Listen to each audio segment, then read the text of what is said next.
what you're doing is amazing. Organizational culture. Do you remember when I was asking you, what is it? I've been getting. Are we talking traditional culture, the way we dress, Right. songs, or Have there been some crazy cultures that you've come across, and what could you have possibly learned from them?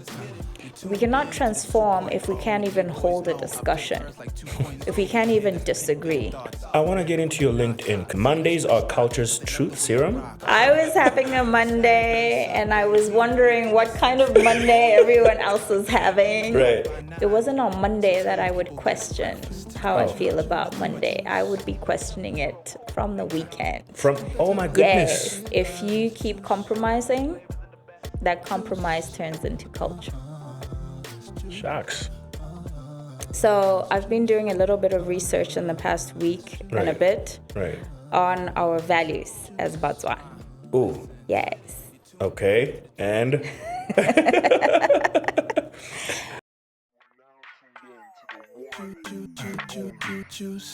Gaps in the B-Dub, Africa, the rest of the world. What's going on? And welcome to another episode of the Juice 2.0. I appreciate you so much for stopping by. You definitely could have been anywhere else in the world doing crazy things that TKay wouldn't do, but you decided to be here. And for that, I appreciate you. Returning subscriber, you are the real MVP. You really are. And in case you haven't subscribed, I don't know what you're doing with your life. That's the winning team. And it's very easy to join the winning team. Click subscribe, let the family grow. We're coming to you all the way from Hotel 430, which is where we record our podcast episodes. So big shout out going out to them for this venue partnership, which is something amazing. Please come over to the hotel and have your stay home away from home. You know how it is. Amenities. Mwah. Amazing. Big shout out going out to my barber. Apparently, I never shout out to him. So, Lengo's in the main mall. Thank you for making me look good all the time. And I know a lot of people ask me all the time, TKay, you always have this real nice t-shirts, genuine looking t-shirts, and just like, really thick fabric. Visit Unapologetic Statement all the way at Massa Center, Unit 9A. Don't say I didn't tell you, all right? It's next to the Vineyard Lounge. So you find the shop, cop your t-shirt. It's very affordable. They have a lot of other things. Just grab your stuff.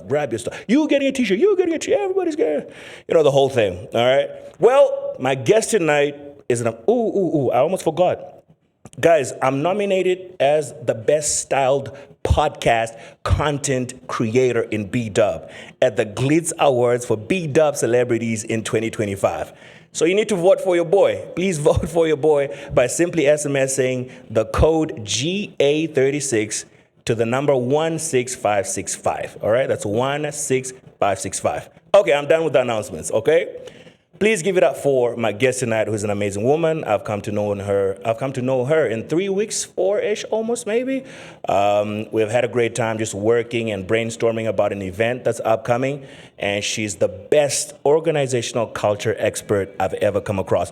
I didn't even know what that means, but just conversing and having a conversation with her, oh man, I was like, yeah, we need to do something together. And today, for the first time on the Juice 2.0, and I hope she has a great time, I need you to put your hands together for my sister, my friend, Aminah Moore.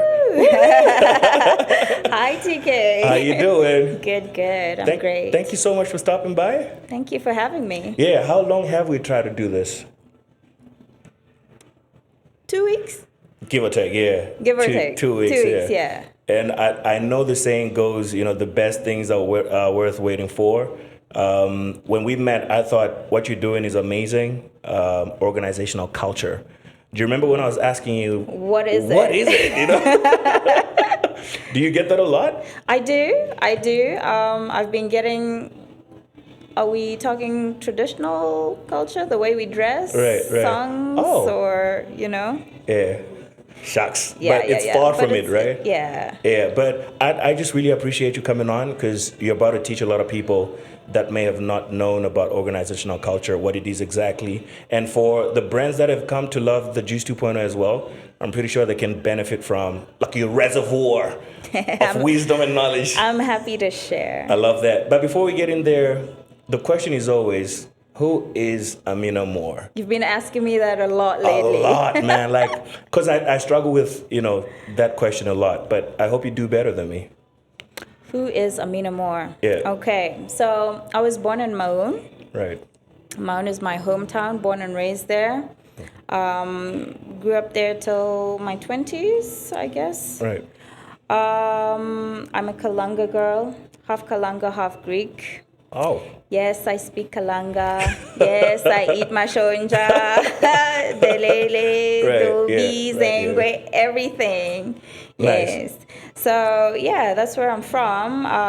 Went to school there, primary school, secondary school, finished there. Right. I started working straight out of school from there. Wow. How was your school back then, just in those tender ages? What do you remember the most about anything at all?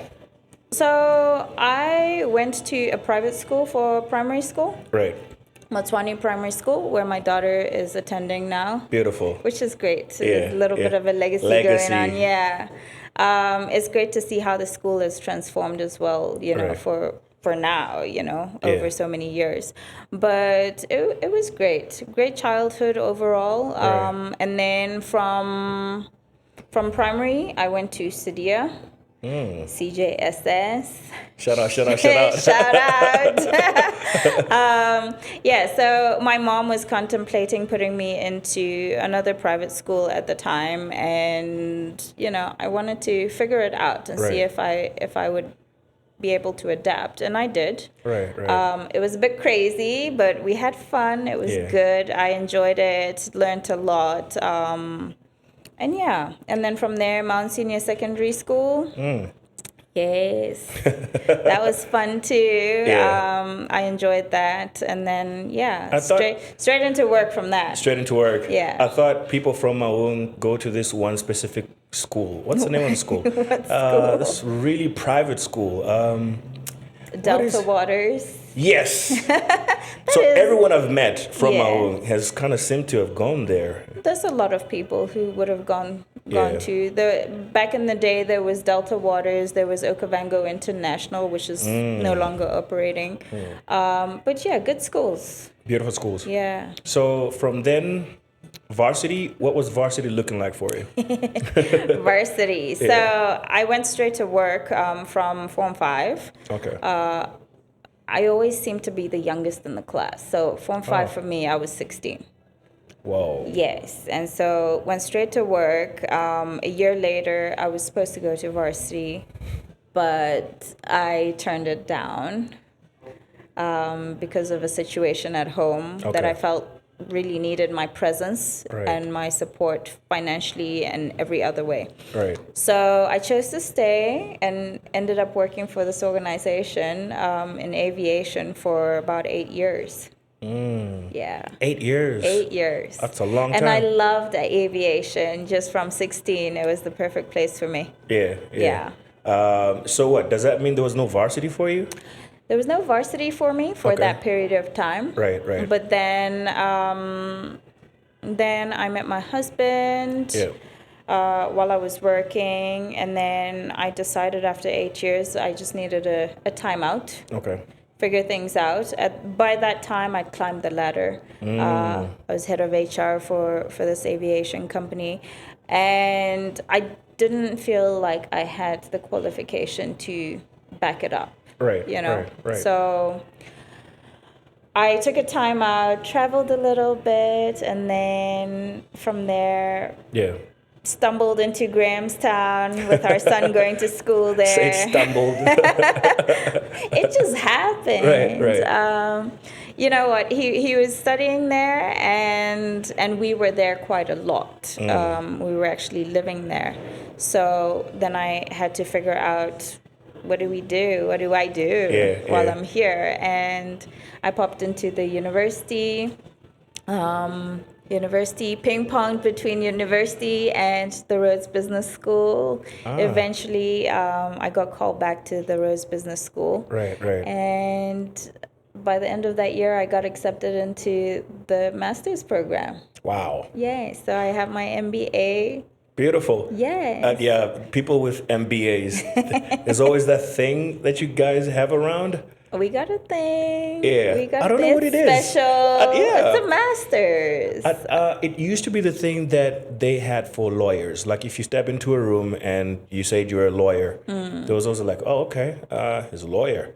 But I think that's just that for like MBA holders. You know, my MBA meant a lot to me. Right. For someone who had postponed studies and had decided to deal with a situation, a life Yeah. situation, Yeah. to be able to get my MBA without having to go the traditional route of bachelor's and all of that. Right. It meant a lot, but at the same time, getting into the program, I had to work like, sometimes it felt like 10 times, 100 times harder than everyone else. Of course. I didn't have that foundation that everyone had. Yeah. So I worked really hard. And I was class president. Of course. Pressure. Of course. Pressure. You needed to have gotten it. Imagine if you're a class president and Yeah, so I was class president of MBA class of 2016, Rhodes Business School. Shout out. Whoever you are, we got one of your own. I'm a rodent. Rodent. That's what they're called, huh? Yeah. Nice. Yeah. So yeah, getting back into school was super fun. And I really enjoyed everything about, sometimes I felt like I was crying. Yeah. 90% of the time. So hard. Oh, and so, crazy thing, I chose to go into the MBA accelerated program. So we basically covered 2 years and 1 year of coursework. Wow. Yes. That's possible, huh? It's possible. Yeah. But it felt like madness. But it was done. Yeah. And so at the time I was just thinking, I have time. Yeah. I'm not working. Yes. I can do this. Probably more, I can do this. Yeah. Yeah, I can do this. Yeah, no, it was good. So then you finish, you grab your MBA, woohoo! The rest of the world, suddenly the rest of the world must respect you, Or so you think. I mean. Or so you it's think. It's not like that. We'll get to that stuff. But so what happens right after MBA? Do you work? You break out into the corporate world? What happens up until what you're doing right now? Right after MBA. Yeah. It's an interesting story. Right after MBA, I go straight into work. Okay. And unfortunately, I had a really bad experience. Oh. Yes, and so I don't put that experience on my CV. Right. It'll never reflect because I don't want to go back there. Yeah. But when I did my MBA, my thesis was on organizational culture, and it was quite interesting how the first job I land immediately after has me questioning organizational culture and basically toxic cultures. Right. Yeah. So I had a really bad experience. I had a bad experience previously just in work. Yeah. But not quite like that. That one might have been worse. That one might have been worse. But moving forward, with this one particular organization, it was a bit of a shock, Right. So from there, I then became a mom. Oh. Yes. I became a mom. Right. And so being a mom, we go through Botsezi and all of that, the traditional way. And just as we're about to exit Botsezi and, woohoo, we're leaving the house, like literally 2 days later, we're in lockdown. Shucks. So, oh my goodness. Yes. So we ended up going into like a COVID type Botsezi the whole period. Yeah. Dang. Yeah. I'm sorry about that because COVID just ruined a lot of, careers, businesses, companies. Hell, we lost a lot of people, It was very sad. But what is it about your background? Everything that you've shared with me guaranteed that you are the kind of person that you are. Is it everything? Are there specific moments, specific instances where you look back and you're like, you know what? The woman that I am now, corporate and or otherwise, was definitely defined by this moment right here? My grandmother and my mother. Wow. Two strong, beautiful, amazing African Kalanga women. Yeah, right. I would say I am exactly who I am because of these two people. And sometimes I find myself realizing at this age that I'm confident. I know exactly who I am. And it's most likely from the way I was raised. Right. My grandmother held quite a lot of principles in high regard and made sure that we knew that this is the way we're going to carry ourselves. Right, right. Disciplined. She always used to say, have dignity. Have dignity. This is a lady who had her tea at exactly 4:00. Okay, so Wow. she was very precise. Okay. Have dignity, and there's a lot of principles I carry with me that are just who I am. Yes. You know, so that understanding of who I am gives me the confidence I need. Yeah. And I want to raise my daughter the same way as well. Someday, Understanding who she is. Someday, some podcast will talk about your family one by one, individually, because we want to have an appreciation of the people that have contributed immensely in your life. But you're an organizational culture expert, and we're going to ripple back to when I used to just be curious as well before we started getting to know each other, what it is, that you do. So please dazzle us, Amina, and tell us, what is this thing called organizational culture? Okay, TKay, let me educate you. Please, and them too. They gotta know. I mean, okay, let me educate everyone. Right. So, organizational culture, simply put, Yeah. in the most simplest form, the way we do things around here. Right. So, I like to define it as the invisible force that shapes how we lead, Right. how we make decisions, Right. and how we interact with each other. But if we just speak realistically, Yeah. and I speak to organizations today, it really is how your employees experience work. That's it. It's a very simple, Every day at work, what their experience is like, that is the reality. Whatever their experience is, that is your culture. Right. Yes. Right. So, why I was shocked, I had never heard it. Have you come across, obviously you say people have been asking you, what does that say about, is it ignorance? Do we not have enough teachers about what it is? Or this thing called organizational culture has never really existed in terms of like someone making it a thing? I mean, it's a culture, so it's been there, but suddenly you have a person who is sort of sifting it out and making it a policy. And what do you think about that? So I'll go back a little bit to my studies when I did my MBA. I went to my supervisor and I described to him a situation that I would like to research. Right. But I didn't quite know how to put together the title for my dissertation. Like, I don't actually know what this is, but I've noticed that there's this organization that I go to, and every time it feels different. But the difference that I'm noticing is the leader. Every time it feels different, there's a different leader. And I'm trying to understand how it keeps changing or why it keeps changing. Right. So my dissertation covered the role of relational leadership on an organization's culture. Okay. And it was a case study about a specific leader at the time. But obviously, I needed to understand just the concept of organizational culture. I didn't actually even know what organizational culture was until my thesis. Right. And my supervisor said, well, it's organizational culture. So there you go. You got it. So I don't think it's ignorance. I think it's just not a concept that's been popular over the years or put to the forefront.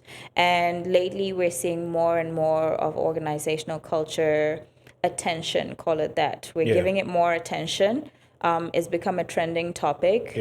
But even when I got out of school, I have my MBA. I'm dazzling. I'm ready for my next job. Hey guys, let's talk culture. And Right. everyone's like, we don't know what We you're don't know talking what about. you're talking about. Yeah. Yeah. So the attention that it's getting right now, where could you credit that to? So here's my thinking, right? I'm thinking maybe there's some attention on it because people are just not happy at work. There's mental health issues at work. People are killing themselves, and then you find out that it was actually things that were happening at work. That sort of made the camel's back finally break. Is the attention to organizational culture rising up simply because people are just not happy? I think we've just come to the realization that when people aren't happy Yeah. at work, that they don't deliver their best work. There's that. It's very simple. There's that. Yeah. But over the years, we overlooked that.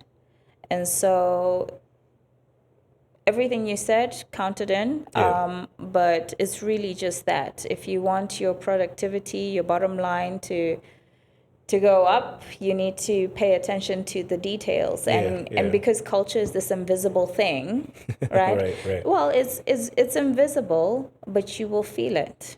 Oh. Right? You will feel the impact of it. And so even though you can't see it, it's there. Whether you like it or not, it's always happening. There is a phrase that I've coined as I write for the Business Weekly, Right. culture by default. Wait. What was that? You're right. We're not going to just pass by that like, nah, rewind. What was that? I do. I write for the Business Weekly. Bo, bo, bo. Okay. I write a weekly article for the Business Weekly, and it's really just to draw attention to culture, organizational culture, Right. to educate, enlighten, and help everyone understand what it is and break it down. Yeah. You know? Yeah. So it doesn't seem complicated. Right. It really isn't complicated, but it tends to be. Your experiences with organizations now that you have become this consultant that you are, sort of breaking into the industry. Yeah. We're breaking in. We're the new kid on the block. We're hoping everyone will receive us well. Well, after this podcast, man. Whoop. You know what I mean? With culture, there's a lot of sides that organizations don't necessarily want you to point out to or confirm. Oh. When it comes to organizational culture, we all know what's going on in our organizations. We have a good feel. We know what the vibe is. We know if it's bad. We know when it's toxic. And so do we really want to talk about it? Sometimes not really. Yeah. But it's until you're experiencing a situation where, okay, you need help. Right. You really need help. You can see it's getting out of control, that now we're having that culture conversation. So you would say you've faced some resistance? There's a lot of resistance. A lot of it. Yes. There's a lot of resistance, but it's okay. I mean. We're bulldozing the resistance. Yeah. You know what? It's meaningful work, and as long as we're speaking transformation nationally, we're going to be dealing with culture. You cannot speak transformation without culture. Exactly. Yeah. I don't see that happening at all. So that's the resistance. Do you have some good things that have been happening since you started knocking on doors? I've had great things. I've had great feedback. Right. I can see that with our educating this year, and this is through the Business Weekly articles, and a lot of LinkedIn content, with our educating, that the message is getting through. Yeah. So I'm getting good feedback. I'm just, for me, one step at a time. Yeah. Of course, I'd like the pace to fasten up a little bit, speed up. Yes, I'd love for it to speed up, but it's okay. It's progress at the end of the day. Yeah. So I don't undermine even just small steps. So do you speak to organizations I imagine you come across some crazy cultures within these organizations. So I wanna know, man, like, have there been some crazy cultures that you've come across, and what could you have possibly learned from them? There has Yeah. been some crazy cultures. We picked up on how small family-owned businesses tend to have quite a lot of culture-related issues. Okay. I like that. I like that you marinated that very well. It's a little bit of a trend, but it's okay. Yeah. So the way we approach things, every organization is a work in progress. Yeah. No judgment. Right. We're just here to help you navigate and equip you fully with the tools that you need to understand what culture is, why it's important, and how to go about it. Right. So nothing specific. You're very No. smart. You're very smart. She's just like marinating over it. But so okay, because I needed to just appreciate what the learning curves could have been from a specific situation, But you don't want to dive into that. I don't want do to you? dive into that. Okay. We're not going to name and shame anyone tonight. No. So without names, you could just, there was an organization that didn't have this, and it just.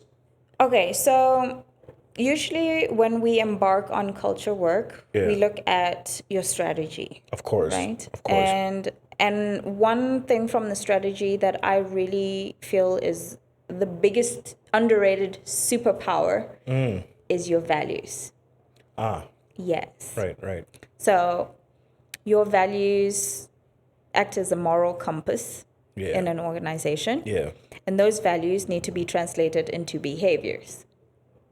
Oh, values then behaviors. Right. Yeah. So basically your values from an organizational point of view, that's what your organization is holding you accountable to in terms of behavior. I like that. Right? So without values, and there are organizations, and I'm not diving deep into it, but there are organizations without values. Right. And so when you don't have your values in place, you're at a disadvantage, but you're creating the disadvantage to yourself. You need to have something that you're holding yourself accountable to in terms of behavior. Right. So I cannot hold you, TKay, accountable to anything if I don't have anything in place. Yeah. If I have a certain value, if it's respect, and this is how we're going to break down that value into behaviors, right? And this is what we deem as respectful behavior. Nice. And this is what we do not. And so when it's clear like that, the next time you behave a certain way, I can hold you to account. So we talk accountability, we talk transformation. Without your values in place, we're just saying nice things. Yeah. We're just saying nice things. So typically with transformation as well, you need to have a high level of accountability. For sure. You need to ensure that you have psychological safety, right? We cannot transform if we can't even hold a discussion, if we can't even disagree. Right. There are things that need to be rigorously debated. For sure. Right? Sure. Yeah. Critiqued, challenged. And so those things. We have values at the Juice 2.0, yeah? Yeah, we're good? If you don't, then we got, I'm happy to help. we might need to call you. Yes. This is like riding on time. So I wonder how humor plays a great part or not in organizational culture. How what? Humor? Yeah. I know it was a question I thought, how... That was so random. I know. Does it play a part at all? It could. Yeah. It could. I would say personality-wise, as somebody who deals with organizational culture, I'm very quirky. I love a good laugh. Yes. So I feel like it could actually lighten up the mood. Yeah. Yeah. So it could. So if you were to advise some leaders that are watching right now, which is a lot of them, on the Juice 2.0. Oh my goodness, we got CEOs, we got leaders of industry, we got ministers. Hell, we might even have the president watching us tonight. That would be amazing. That'd be amazing because that's the greatest leader right there. And an organization could be a country, right? And if we don't have a culture. Anyway, piece of advice to leaders that are watching on how to maybe forge positive cultures in their environments. What could you say?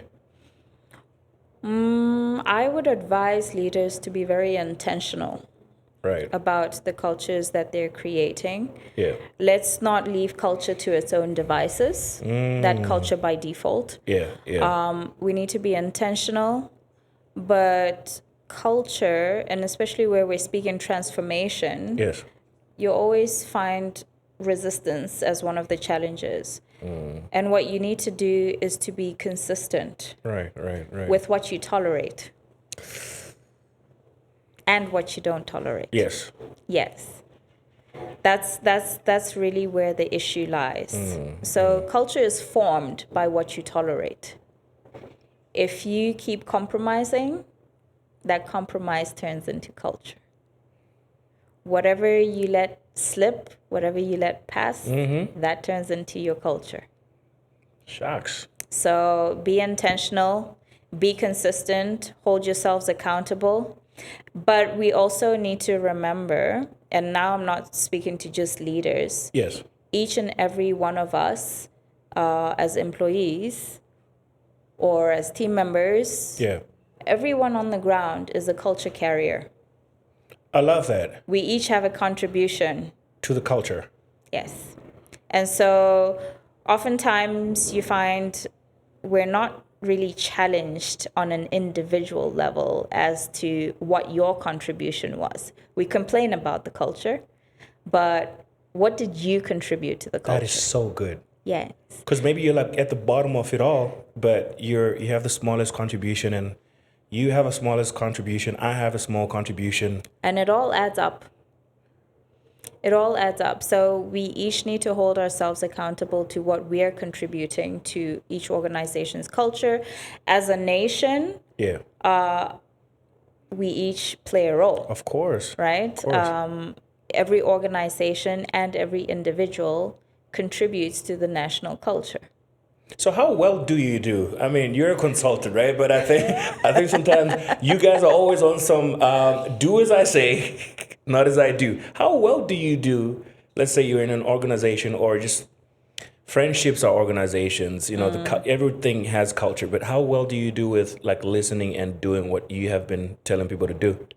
Generally. Are you asking me, do I practice what I preach? That's what I was looking for. In the words of Berry something, yeah. I'd like to believe that I do, Yeah. for the most part. I mean, there is that other side that I acknowledge. I am human. I'm Yeah. not perfect. Of course. But for the most part, I play my part.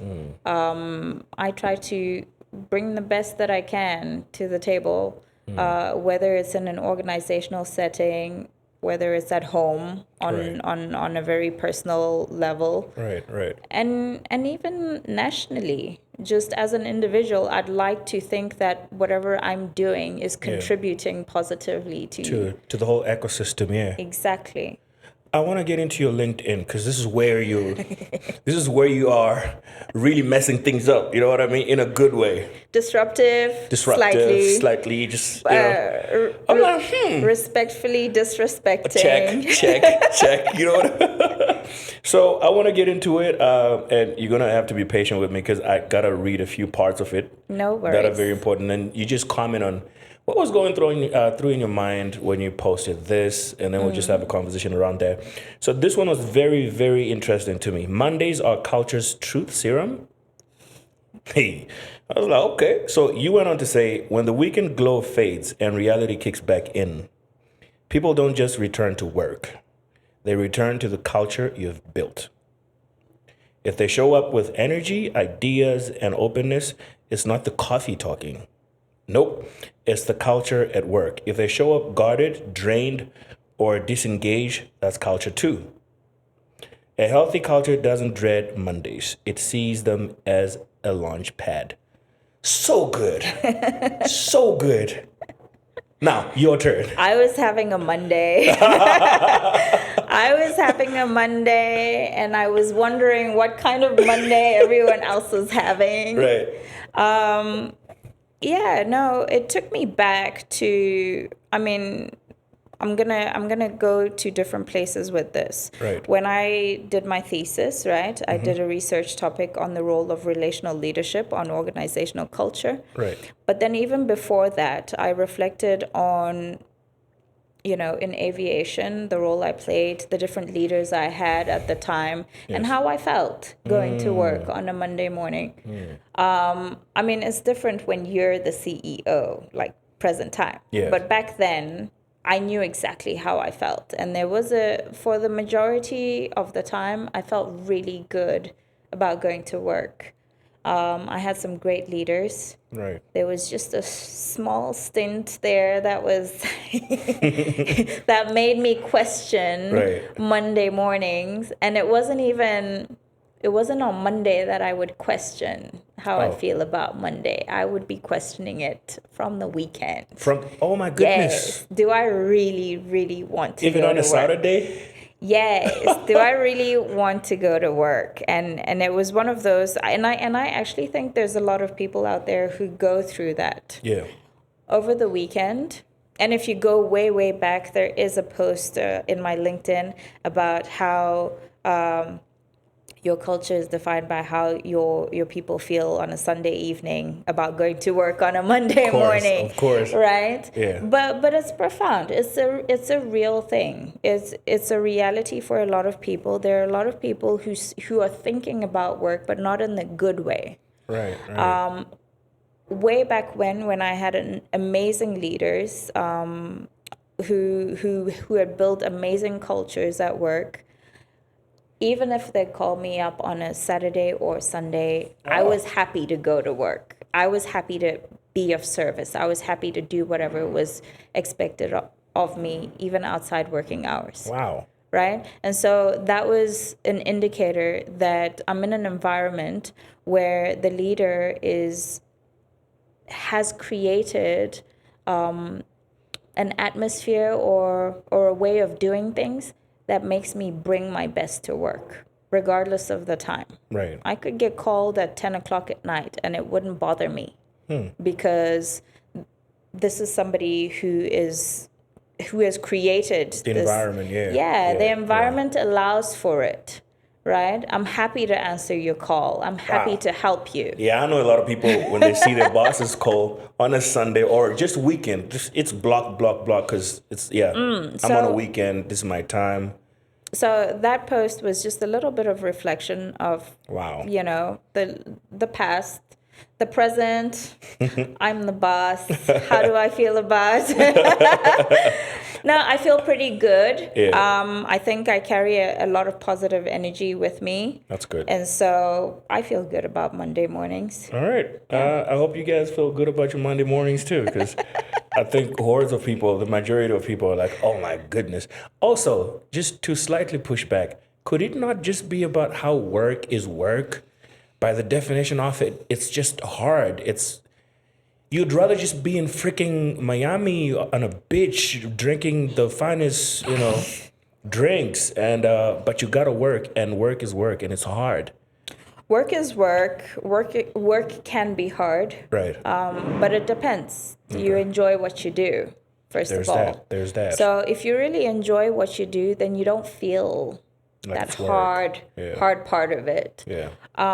But then if the environment is not that great, that adds another load, and Right. and it just takes away the enjoyment of work. I think work can be very fulfilling, and there's a joy to that So much joy to that. when you feel like you've accomplished something. Yeah.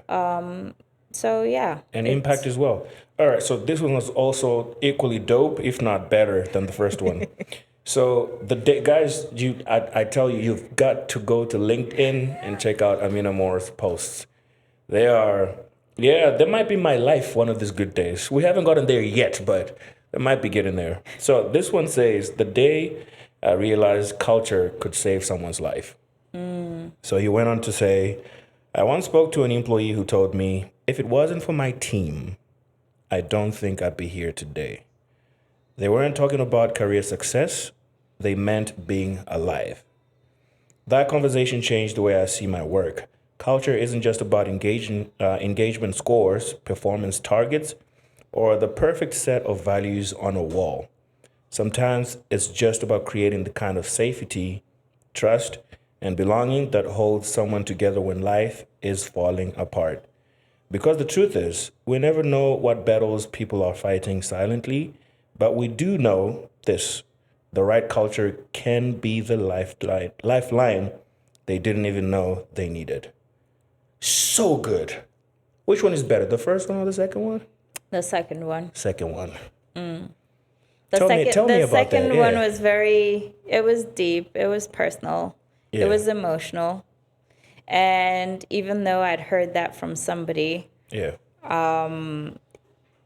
it was a reflection of something I felt myself before. Yeah. So I went through a time where I hit the lowest point after I lost my grandmother. Yeah. And I really did wonder if I had been working at that time, during that period, in a toxic environment, what it would have done to me. And vice versa, you know? Perhaps if I'd been working in a really positive work environment, Great environment, work yeah. culture, I would have felt that safety net, that support. Yeah. But yeah, it was very personal. It was a difficult time. Yeah. And it also helped me acknowledge how everyone is going through something. You don't get an announcement, Nope. right? Nope. We're not all walking around with signs on our heads Yeah. or hanging on Like life is our falling neck. apart. Hey Yeah. guys, I'm going through the worst time. Treat with care, handle with care. Nobody's like that. We're pulling it off. We're showing up. We're looking good, but nobody knows really what's going on. And you could be really hanging by a thread. And the culture at work could be what saves you Or what even breaks you or further. what breaks you.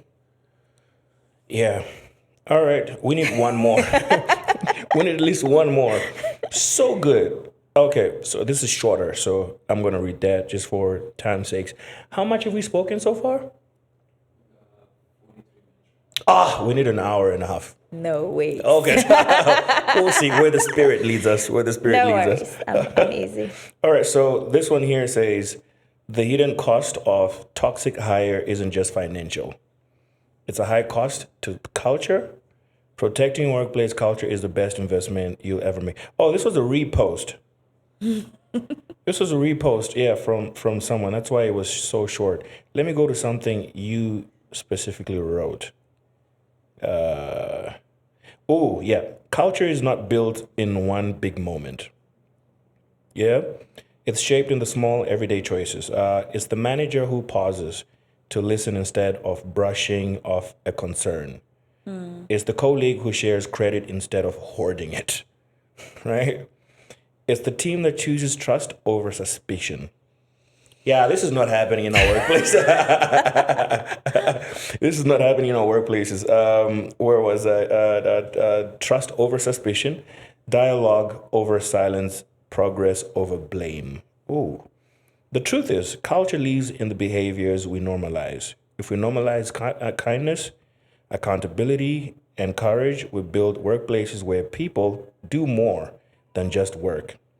They thrive. Build the right culture today. Sounds like an ad, right? Like at the end of the speech, it's like, hey, build the right culture today. You know what I mean? It kind of was. It kind of was, right? It's like, let's just seal it in.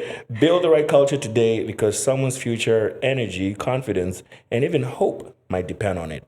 So it might be similar to what we just spoken about, yeah? But what I like the most is how you say it's even the managers who stop and pause. How much have you seen of that happening? Like, I don't have a clear sense of our leaders in corporate organizations, whatever it is, and how they are with their employees. But you're an expert. You've had a fair share, brushed shoulders. How much of this are we doing? Pausing as leaders and just like listen. I question it. Yeah. Obviously, even though I come in as a consultant, I'm not on the ground daily with you, experiencing every step of the day, right? Right.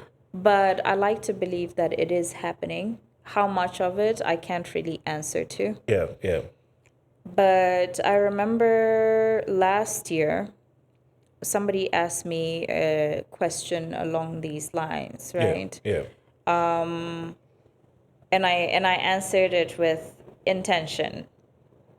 You need to be intentional. And sometimes as a manager, be intentional about being able to see what typically isn't visible. Oh. Are you able to walk into the room and see who's not okay in just one conversation? So way back when in aviation, Yeah. when I think you should go back there. The way you speak so should, passionately about it. Yeah. but I had a really amazing leader. Yeah. And at the time, I didn't realize that the things he was teaching me. So we would go in the morning and say good morning to everyone. Good morning, good morning, good morning, Yeah. good morning. Yeah. And over time, these good mornings felt a little bit different. Right? Yeah. So I learned a skill that I didn't know I was being groomed to learn. Right. So in my good mornings, suddenly I know who I need to be having coffee with this morning and a chat, right? Yeah. It was easy to see. Yes. Right. In every good morning, you get a feel of how we are today. And when that doesn't feel right or it feels different, it's like a little thermometer. Something's up. I don't know what it is. Yeah. But, let's talk about it. Yeah. And so the human side to that is we need to talk about things. We need to build trust. And trust is a two-way stream. For It's sure. reciprocative. So Yeah. you trust me, I share a vulnerability with you, you get to trust me a little Yeah. bit more, and then you feel obligated to share your vulnerabilities as well. So, I can see that. it's a little system. I can see that. And so once you're able to build trust, you're able to build that psychological safety, Right. then we're able to have those conversations. Yeah. But it is also, as a leader, as a manager, are you able to just get a glimpse of the temperature in the room Just like read the from room. one person to the next, Yeah. just in a simple good morning? It feels like, so that would be like an external thing. But I feel like sometimes as a leader, you need to be born a leader, not necessarily be taught how to be a leader. Because a person who's able to pick that up must have been born a leader. Because you can't pick certain things, man, and be able to solve certain things. I'll take it as a compliment. Hey. I'll take it as a It was compliment. meant to be. It was meant to be. But how do you see this evolving, this organizational culture thing, at least positively, right? Let's give it 5 to 10 years.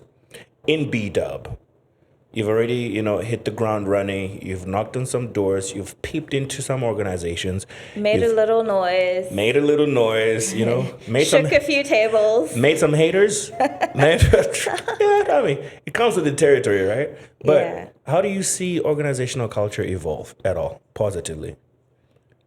Well, let me tell you what I'd like to see. That's a better Yeah. thing to do, yeah. So what I'd like to see is a proper intentional approach to organizational culture.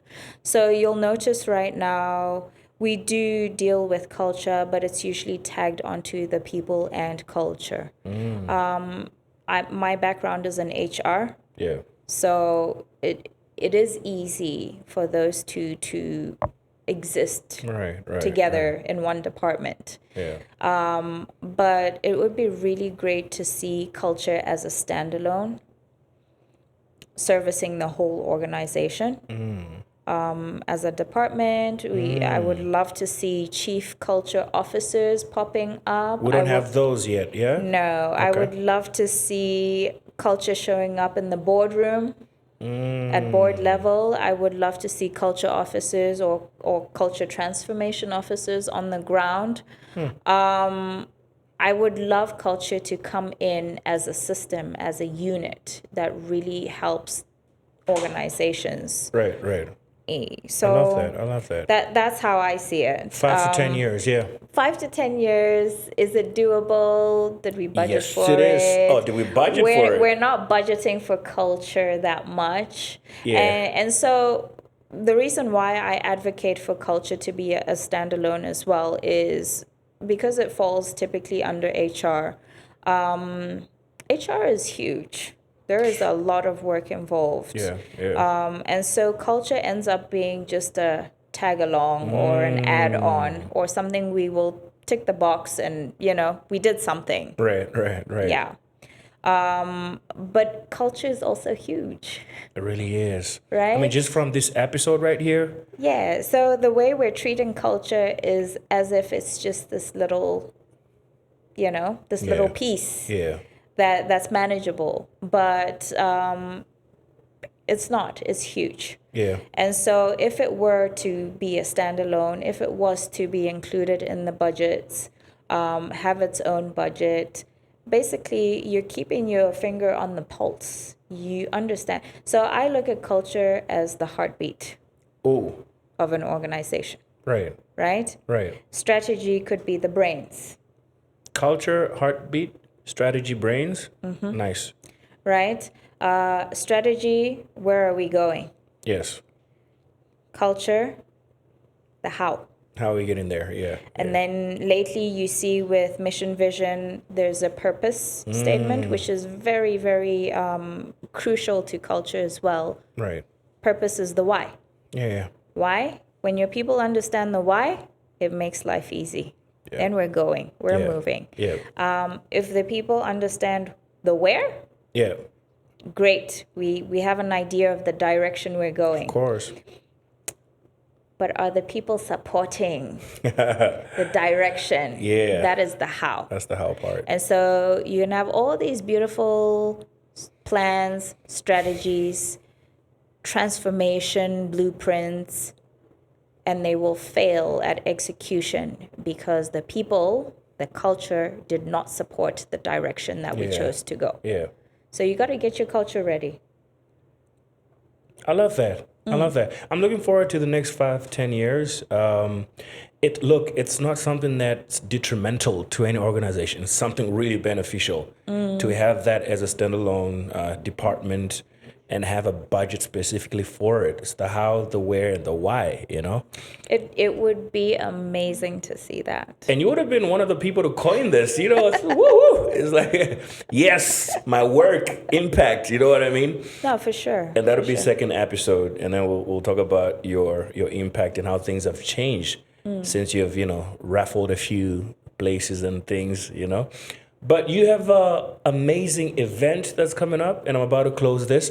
But we can't close this conversation without talking about this organizational culture event that you have in place coming up very soon. Can we dive into that right now? We may. I'm excited to talk about that. Right. So we have the first inaugural Botswana's Leading Business Culture Awards. Wow. Yes, Botswana's Leading Business Culture Awards. Wow. First of its kind, never been done before, where we are celebrating, recognizing any organization that is doing culture work. Wow. So when is this coming up? And 29th of November, wow. 2025. Right here at the very elegant Hotel 430. Yeah. Oh, that's beautiful. So recognizing and celebrating organizations that are doing some work in organizational culture. And how we've structured this awards event is we really are celebrating any organization, regardless of where they are on their culture journey. We want to ignite a spark. Right. Catalyze the movement. Yeah. There is a culture movement ongoing, by the way. And you're the leader of the movement. I saw that on your LinkedIn. Yes, I'm the leader of the movement. Yeah. But you know what? With transformation being our mandate nationally right now, I'm just leading an initiative and it's feeding right into that. Oh, yeah. So any organizations that are serious about transforming our country nationally, you do your part just by transforming on an organizational level. Yeah. I can't wait for this event. Also because, guys, we're partners at this event that's coming on the 29th of November. The juice. The juice is going to be in the mix of it. What else should people know about the event that they can get into? I mean, there's partners. Are we allowed to announce that if you want to partner, you can do this? We'll most likely announce in the upcoming month or so. Okay. So partners, we're looking for sponsors. Right. Participants, right. sponsors and or participants. Right. And so this event is directly linked to 3 publications that we're working on. Okay. The first one is Botswana's Employers of Choice. Beautiful. And it was designed to pose that reflective question on an organization. Do you truly believe that you are an employer of choice? If it's easy to answer, you're crazy. I can already hear them like, maybe we are. So while we've been engaging with participants, it's been really great to see the honesty behind that. I remember speaking to an MD a few months ago, and I asked them that question: do you really believe that you're an employer of choice? And he said to me, you know what? We're a work in progress. We're not there yet. And I appreciated that. Because it took a lot of honesty and a lot of reflection. But if you do believe you are, by all means. Kudos to you, And so our publications, we have that Botswana's Employers of Choice. We have Botswana CSR Champions. That corporate social responsibility. Yes. Right. And then the last one is Botswana's Leading Workplace Wellness Initiatives. So these 2 last publications are designed to be like a directory. So, you get to go through what other organizations have been doing as you browse the magazine. Wow. And some of the initiatives could be very low cost, zero to budget, but doable on the ground. And perhaps impactful, and maybe you've never thought about it. So you get to mix and match for your next budget and for your next initiatives. You get to choose, go through the magazine and see what you'd like. And then the same with the Leading Workplace Wellness Initiatives. Get to mix and match, pick and choose. Look at all the amazing things that these organizations are actually doing. Some of them we don't even know about. Right? I was about to say this. You get a little publicity as well out of it.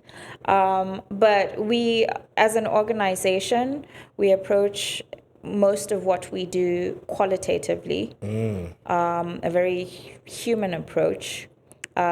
Maybe one of the things that we handle quantitatively is the OCAI assessment. I don't know what that is, but okay. Organizational Culture Assessment Instrument.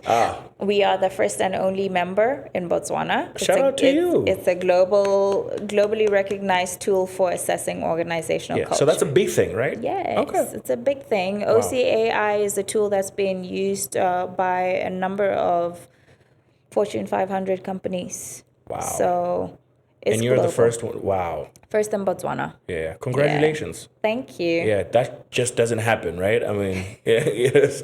Thank you. So yeah, the 3 publications. Yeah. Tell your story approach. Tell us your story. Validate it. Right. Make sure you have everything to validate it behind you in case you ever ask the question, but we will also be using some of the validation in the article that's been written. I love it. Yeah. Not enough time, but I think I've gotten almost everything that I wanted to hear from what your life has always been about, as far as the background is concerned, I could pick what kind of woman you are and, how many people raised you and how you were raised enough to become who you are. And then the corporate side of, your life as well and what you're getting up to now. And what people really need to have learned from you on this episode, which is organizational culture. You know what I mean? I hope they learned a I lot. hope so too. I'm like, fingers crossed.